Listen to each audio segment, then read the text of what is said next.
Today's episode of the podcast is brought to you by CoachMe Plus. CoachMe Plus is the leader in athlete management software and a product that we've been lucky enough to implement here for over 2 years now.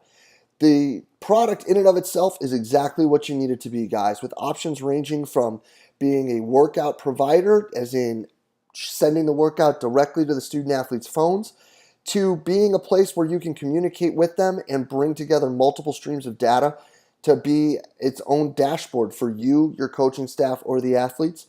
Or you can use what we've added to our menu of CoachMe Plus activities, and that's the hydration station, where all of this information that is provided is based off of research from the Corey Stringer Institute, where we're looking at weighing in versus weighing out and then providing optimal hydration strategies for the student athletes by them selecting through the menu and tapping on what they'll take home with them and what they're consuming prior to the next practice when all the numbers at the top are lined up green. It's something we've had really good success with and the kids have really bought in on. Just another great example of the awesome product that you can find at CoachMePlus.com. Guys, hop over to CoachMePlus.com today and check it out. It's a product I guarantee you won't be disappointed with. Hey everybody, if you enjoy the podcast and the content it provides, be sure to hop over and check out the community. The community is an exclusive members website that is just an extension of what we do here in July at the Central Virginia Sport Performance Seminar. What it is a combination of video lectures, a coach's corner with your Monday morning take-home information, and a forum where you can talk about anything and everything related to the field of strength and conditioning. In the community, you'll find content added each month from some of the top practitioners in the world, ranging from PhDs to high-level coaches, bringing you exactly what they're doing with their athletes or their research at the present moment. On top of that, an additional discussion by coaches bringing you that Monday morning information, things that you can add to your training program right away. Tying that in with the opportunity to discuss with coaches around the world in the forum on anything and everything from the topics addressed in these presentations to whatever you're seeing in your daily life as a coach.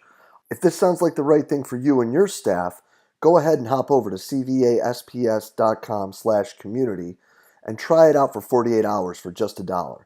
If you like it, you're signed up, ready to roll, and you're jumping into all the great content added each month. If not, feel free to go ahead and cancel at any time. No questions asked. We're really excited about what we're building in the community and hope you are too. Go ahead and hop over to cvasps.com/community and check it out today. Hello and welcome to the podcast. Today, guys, I have the absolute pleasure of sitting down with head strength and conditioning coach and coaching education manager at NSCA headquarters, Scott Caulfield. Guys, Scott and I are going to sit down and talk about everything that's going on at the NSCA now, some more educational directions that they have, new courses and things like that, some really awesome stuff.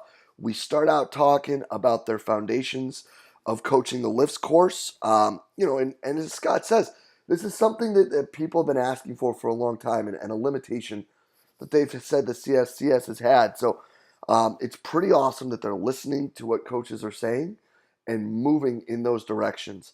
Then we get into discussing the challenges that he sees building these courses and the events that they run, which is something that, to me was really cool to hear, because I think a lot of people overlook how hard it is to put on these events, let alone bringing people together in multiple time zones to build an education course. When we finish off talking about the pro sports groups that they're involved in and what similarities they see across the board. This is a really awesome talk, guys. I hope you enjoyed it as much as I did. Let's get right to it. Scott, thank you so much for being with us today, bud. Yeah, welcome. Glad to be here. Yeah, man. So listen, for the person and a half maybe that doesn't know who Scott Caulfield is, let's give them the quick Sparks Notes version of who you are, what you're doing, and where you're coming from. Sure. My current titles head strength and conditioning coach and coaching education manager at NSCA headquarters. Been here for 7 years now. My job has changed quite a bit in the last 7 years to be from just overseeing the facility in our 6,000 square foot weight room to doing pretty much anything that has to do with strength and conditioning coaches. But for that, I worked at Dartmouth College as a strength coach, football and swimming. Before that, I was a strength coach for an ABA basketball team. I actually won the ABA championship 2 years in a row in '06 and '07. So that was pretty cool, and kind of done everything under the sun, really. I was a personal trainer, started out commercial-wise like a lot of people, then realized that I was passionate about training athletes, and now I've kind of really evolved to, my true, I think, mission is helping our coaches, and that's why my role at the NSCA, suits me well. Yeah, 100%. And you're doing a lot of awesome stuff there, including brave things like putting me on the docket of a national convention. But let's talk about what's going on. You guys have got a ton of stuff that you're building and a lot of things you're rolling out moving forward that are really pushing us to a better place. So let's talk about what projects Scott's got in the works right now with the NSCA. Yeah, I think probably the most exciting thing that is kind of a finished product and now just has to be released to the world is our Foundations of Coaching Lifts course. So that's a 2-day hands-on coaching course. So it's different in what I would say it's different than other 2-day courses where you are doing technical lifts, in that you're going to get assessed on how you can coach somebody through a progression of lifts in this course. And it was developed by a ton of super smart people, strength coaches, NSCA board of director members. So there was a bunch of people. Brian Mann was key in getting it going. Our NSCA president, Greg Hoff, Bo Sandoval, Megan Young, Jamia Jackson. I mean, I can't list all of them. Ian Jeffries, just a ton of really great people that put this thing together. Part of it's a manual, part of it's like a module that you do ahead of time before you get to the course. There's videos. And then, like I said, the 2-day course part is the hands-on part where at the end of it, you get assessed on how you coach somebody. So again, the knock that we all know that the CSCS has had for a long time is that it's just a computer-based exam now, and there's no ability to, there's no actual coaching assessment. So like people say, well, you just have to be smart, which, I don't know. It's got a 40% pass rate. You still have to know some things. Anyway, that's another discussion. But this will hopefully fill that gap of giving new coaches, inexperienced people, people who maybe are interested and maybe they supervise a weight room, but they're not ready to get certified, but it'll give them some basic knowledge on how to coach people. So that's pretty exciting. You're going to start hearing a lot more about that. There's courses listed.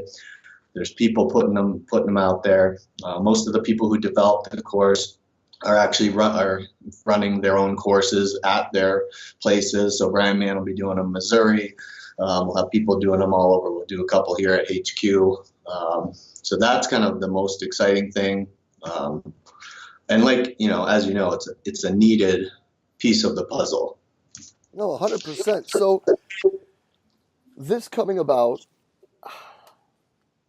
talk about that process, because something like this, I mean, you're talking, you got Bo, who was in Ann Arbor and is now in Vegas. You got Megan, who is in Auburn. You got B-Man in Mizzou. You just mentioned 3 people that I don't think share a time zone. Right. So how did you orchestrate this? And then what was the drivers behind it, as in like curriculum selection and development? Yeah, I mean, it definitely came from the highest level of, the board of director, Greg Hoff, really feeling that we needed to support this, to have this hands-on piece that the NSCA offers. So, I mean, it came from the highest level. The people, were selected based on kind of experience, what they've done, contributions. So, we couldn't involve everybody all the time. It had to be people also, and, with a volunteer organization, you had to get workers. So it had to be people that are going to do work. And that's the toughest thing sometimes with some of these projects is, you need hard chargers that are just going to crush it. And that was what we got really lucky with these people that were willing to do it. But yeah, a lot of it was done through remote meetings, but then we had a couple. We brought them all out here at least once or twice, I believe. It took, we're looking at right now as to a finished product almost 3 years now that this thing has been getting done. Yeah, so I mean, I think if we had pushed hard and maybe tried to do it faster, it just might not have been as good of a product, which, so taking the time, I think people are going to be excited about it. We've done a couple like trial runs for MLB teams at some of their spring training. So again, this ideally was an initial course that we thought mostly new coaches and people kind of just starting the path would be interesting. But what we found is even experienced people have found it like a good refresher, or kind of gave them some, a way to have similar nomenclature so that they were using the same progression and regression terms. So that was pretty huge to get that kind of feedback. And, there's a couple other certificates that are in the works, one in nutrition and one on youth too, which I think those are going to be, again, really the way that, what the members have asked for is more of these kind of certificate programs. But excited for the lift course, and I think it has the potential. That's our kind of code name for it. The Foundation of Coaching lift course. I think it has potential to break off. Like, people see the value in this, then hey, well, we really need a speed and agility one, or we really need a program design one. So I think it's just going to kind of open the door to what we really, the future of where we're going with some of this content and education that we provide. Because everybody knows we'll still do conferences. That's our bread and butter. Those are always going to be the big bang things that we get from the NSCA. So it's just going to be, this is how we evolve. No, I love it. And I think that one thing it's adding that is very important, and I've been vocal about in the past, is common vernacular. Yeah. Yeah. There's so much fake confusion when it comes to like, oh, well, you call it this and I call it that. And it's like, well, we should call it what people name things. Right. Like I didn't hit you up and be like, hey, Jeff, it's like, yeah, things have names and things for a reason. So I think that establishing that vernacular, like you were talking about, we even as deep as queuing is so important. Yeah, and especially just to be, I mean, there's exercises that have like 3 or 4 different names, and at this point, like, I know if someone calls it, a Bulgarian split squat or a pitcher squat or a one leg elevated rear, I know they're all talking about the same thing, but like, I think getting just one source that kind of provides that, and obviously the textbooks that we did, that was a big project that we just, redid the 4th edition of the essentials text a couple of years ago, finished in 15, and redid all the photos. So that was a huge piece of my job, was getting to be the kind of subject matter expert for all the photos. So that was pretty cool. Again, so you get everybody's chapter that needs photos and you get descriptions, but then I was the guy that had to make sure that the models actually did it right to make the photo look right. And I use the air quotes on models because they're not highly paid fitness models. They're, they get a stipend for the day, and if we got lucky, they might have been a college athlete. So yeah, so they might have had a half a clue with what they were doing. We got to cherry pick the the 4th edition ones a little bit. So I kind of had the deck stacked in my favor because I knew, especially for the weightlifting ones, I knew that the people could do it. So that was cool. But yeah, that's awesome. And now, of course, coming into this time of year, everybody's setting up for their events, and there's that little one that you run the weekend before the headliner of the summer over here in Richmond. But what I think would be cool, Scott, and I think that people need to hear more about, what's that like? Like, how is it putting that together? What are some behind the scene things that people should probably hear about? Yeah. So they understand, like, I mean, I know what my event's like, and it's Right. 1% the size of yours. Right. So Right. let's talk about that a bit. Like, what goes into that? How do you build that? Yeah.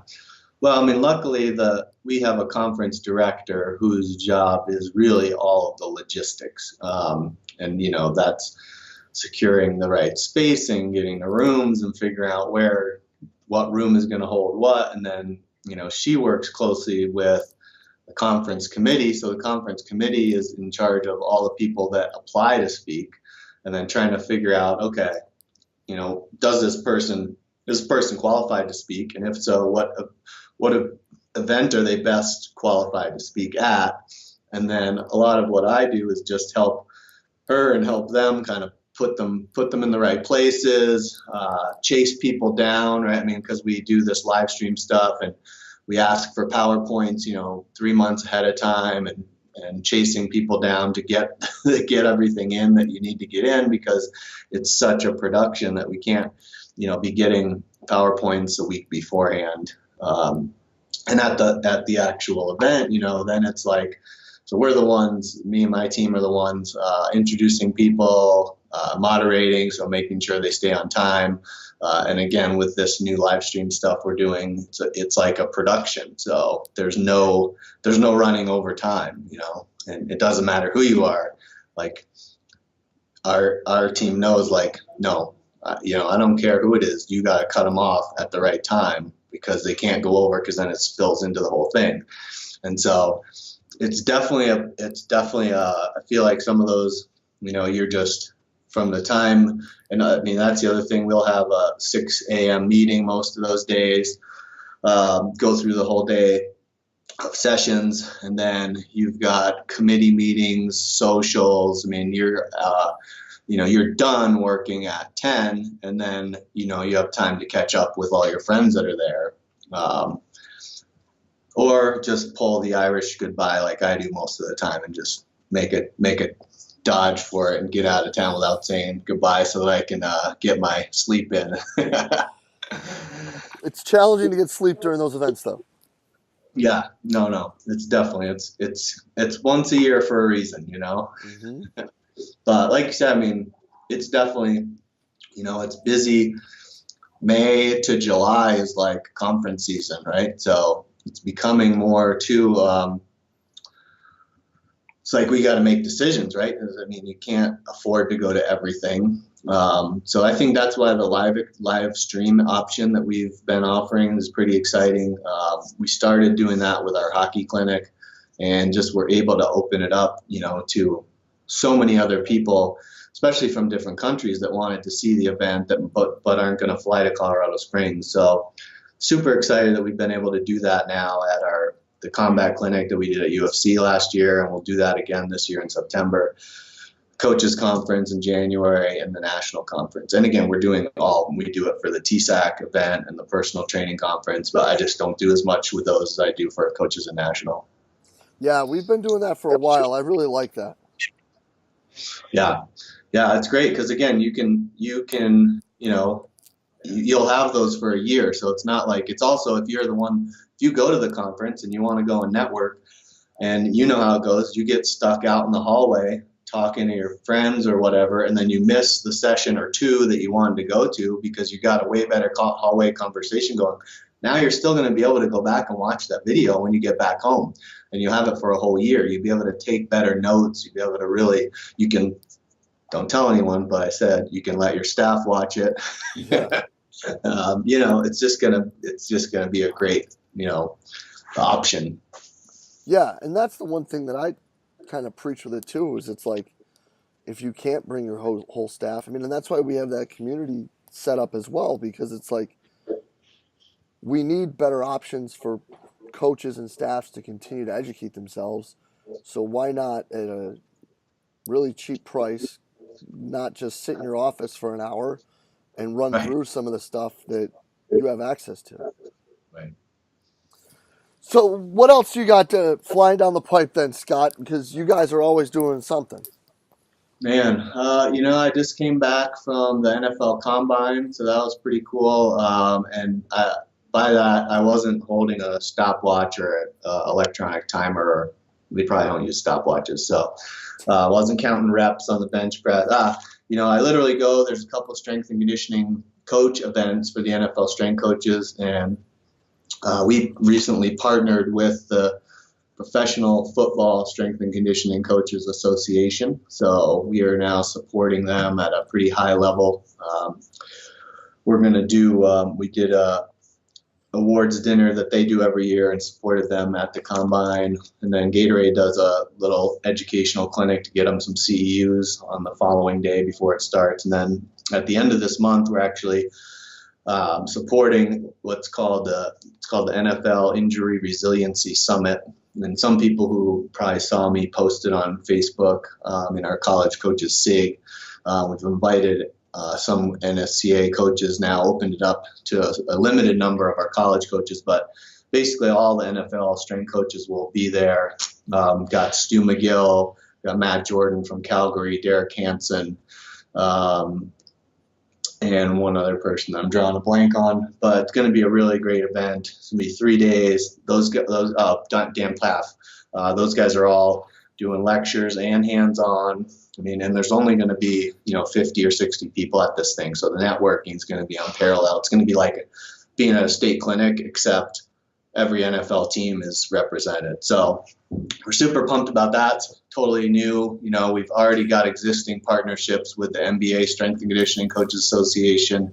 Work closely with those guys, and Major League Baseball we've been working close with for the last decade, really. So looking forward. I'm in touch a lot with Reg Grant from the New York Rangers, who's the head of the NHL strength coaches. So just a lot of opportunities, and we're really moving forward and trying to help support all of our strength coaches, but especially making some moves with the professional organizations. And I think that we're going to see that kind of affect everybody in the game. So 100%. That's awesome that you're kind of bringing all of them together in their own specific niches. Are there any conversations that cross over where you're talking with whoever's in charge of the NFL versus the guys in the NHL and the NBA? Like, where are some specifics that they see directions that we need to move, if any, that they bring up? Yeah, I talked to a few of them pretty regularly, and even on the same kind of chain. So, NFL, NBA, NHL, and they're honestly, they are very serious about credentialing and certification, and obviously experience, qualification, but they really feel that the credential, master's degree and CSCS certification, are need to be the tenants, because they don't want other people being able to come in and be qualified on paper for these jobs. So that's why baseball has supported the registered strength and conditioning coach distinction that we've created, which again, to do that, you have to have 2 years of full-time coaching experience and a CSCS to become an RSCC. And it depends too.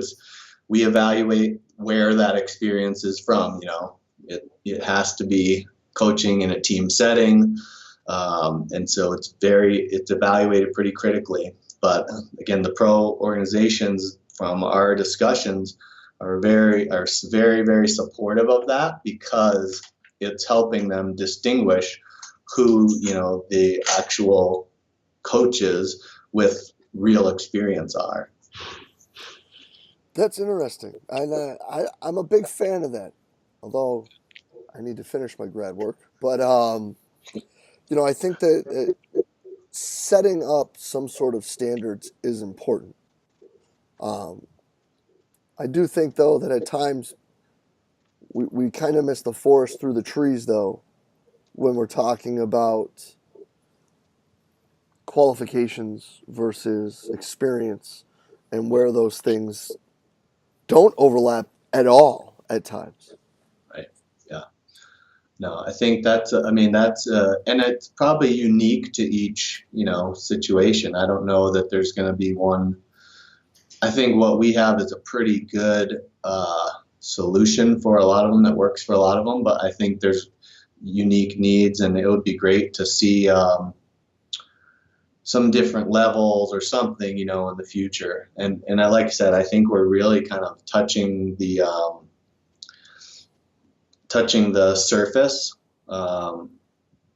with what we're doing, and it's like I said, I think the engagement with our strength and conditioning coaches from high school through professional is growing right now. It's the best I've seen it in my 7 years here at the NSCA. It's come from a commitment that the NSCA said, yeah, we realize that we need to do better for the strength and conditioning coaches, and we're going to do that. And again, it just takes time. When you have 30,000 members, it's going to take time. But I think people are seeing that. A lot of people I've talked to feel that they've seen it, from the events to content that we put out to just the feeling of support for all of those levels of strength coaches. Well, and I think that if you're talking about the last 7-8 years, there's a lot of that has to do with you and your ability to reach out and connect to coaches, and the fact that you are a coach has really helped people break that wall down and be like, wait a minute. So they've got a guy who knows what a 5 o'clock lift is like, and having not getting out till 8 at night that same day. Like, I think that's real important. So kudos to you and to them for bringing you on to build that. Yeah, no, I appreciate it. And like I said, yeah, I think that really helps. And that's, honestly, the part of my job that makes it unique is that it's not just I'm in the weight room. Like, my office on the other side of this computer, I'm looking into the weight room every day. And I'm out there whenever I need to be. And like you said, if we're here with teams still, whenever, that's the way it goes. Again, I definitely tell people that, my real role is coaching more coaches these days than it is athletes. But it's great to still be able to have that, to be in there every day and still have that authenticity, because guys that come out here too, or we've got some people in town this week, and they were like, wow, it's not too bad of a place to have as an office, right? So it makes it unique. Not, a lot. Most days are not never. It's not the grind of the same day over and over again, because of high school strength coaches, college strength coaches, professional strength coaches, and then every level that those touch, right? From all the differences in high schools, all the differences in college, all the differences in professionals and sports. It definitely it shows that why we need someone like this at headquarters to be dedicated to that. Yeah. No, 100%, dude. And I can't thank you enough for what you're doing and what you're building and how you're helping all of us, Scott. It's noticeable, and it was needed, and it's moving in the right direction. So again, can't thank you enough for all your work that you do, not just with the events, but just for all of us in general. And I can't thank you enough for the time today, bro. This is great. People are going to love it. It'll be up real soon. Thanks. Yeah, I appreciate it. I'm here to be a resource to every NSCA strength coach that we have. So hopefully people will follow me on social media, reach out to me via email. If they have thoughts, ideas. That's what I'm here for. So Awesome. Thanks. Awesome. Appreciate it, buddy. And we'll be in touch real soon. All right. Thanks, Jay. Thank you. And a huge thanks to Scott Caulfield for taking the time and sitting with us today. Guys, open, honest, candid sharing, and a look behind the curtain as to what's going on out there in Colorado as the NSCA continues to strive to help us better as coaches. I can't thank Scott enough for all of his efforts and everything that they're doing to make us better as coaches and drive the profession forward.